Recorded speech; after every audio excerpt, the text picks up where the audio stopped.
Hello everyone and namaskar. This is Dr. Sudarshan Sambajirao Pedge, Assistant Professor Department of Zoology, Kailaswati Rasika Mahavidyalaya Devani, your zoology companion, and welcome to my lecture. In the last lecture, we also studied the classification of enzymes as well as the introductory part of the enzymes. Okay. Now today we will learn about next topic of our syllabus, that is the mechanism of enzyme action. Okay. So let's get started today's lecture.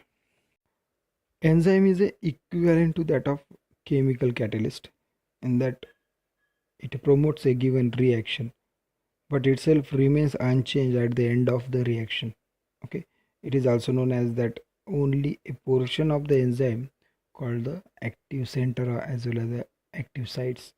Okay, these active sites or centers is responsible for its catalytic properties. Okay, so the available evidences indicate that the enzymes act by forming a compound, so it's called the complex.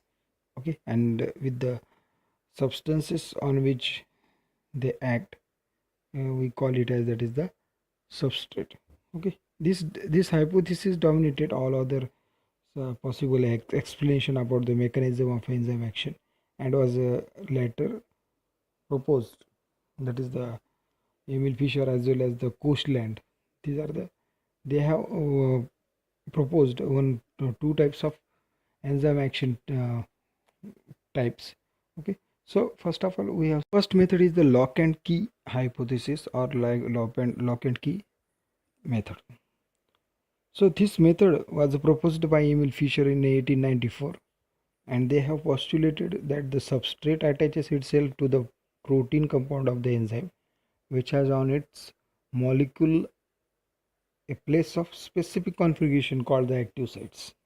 Okay, that it means the substrate is attached itself in the enzyme, okay, on a particular configuration site that is called as the active sites, and thus the enzyme and the substrate are combined together in a lock and key relationship, forming an enzyme substrate complex. Okay, you have seen here that the substrate plus enzyme is there.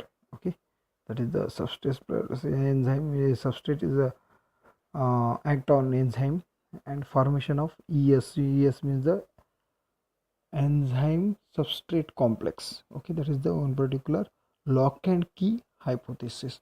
Okay, and after that the enzyme product, it will be the form. You have seen in this figure. In that figure, we have mentioned here that the substrate is the as well as the enzyme. Okay, combined with each, that is the formation of enzyme enzyme substrate complex, that is the ES complex. Okay, after that is the product and enzyme, it will be the form. That is the one particular, the highly unstable complex rearranges itself to give the end product, and the unaltered enzyme is there. Okay, we have seen in the figure. Okay, the substrate, it attached in the enzyme. Okay, enzyme is the uh, attaches enzyme attached with the substrate and formation of ES complex, that is the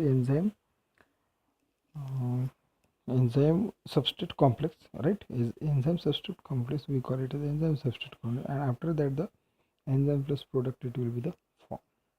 Okay, so this is the lock and key hypothesis. Okay, another next is the induced fit hypothesis.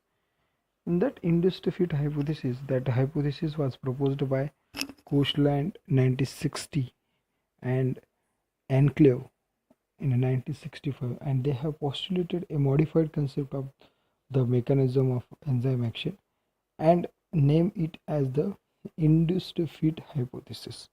Okay, according to them, the substrate changes the conformation of the enzyme by interacting with the amino acid of active sites. Okay, it means the substrate changes, it will be the total depends on the interacting with the amino acid active sites. Okay, substrate into the modified, there is induced or flexible substrate is there.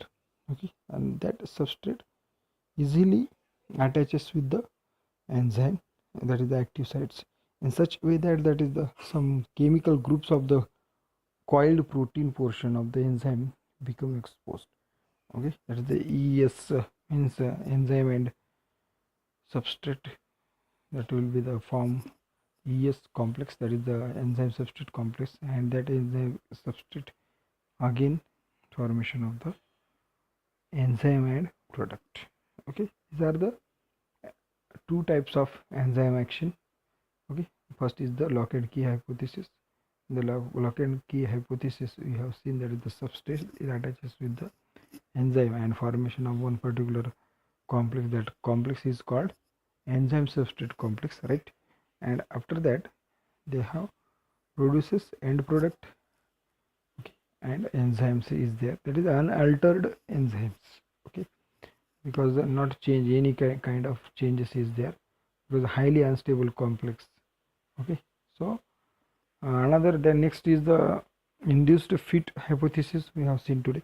That is the induced fit hypothesis is firstly proposed by the Coastland and Enclave. After that, they have formulate and postulate the concept of mechanism of enzyme action, and it name is and name it is as the induced fit hypothesis. Okay, so according to them that substrate changes the conformation of the enzyme. Okay, it is substrate easily flexible attaches with the uh, enzymes also. Okay, it is the one particular induced fit hypothesis. Okay, so this is it for today.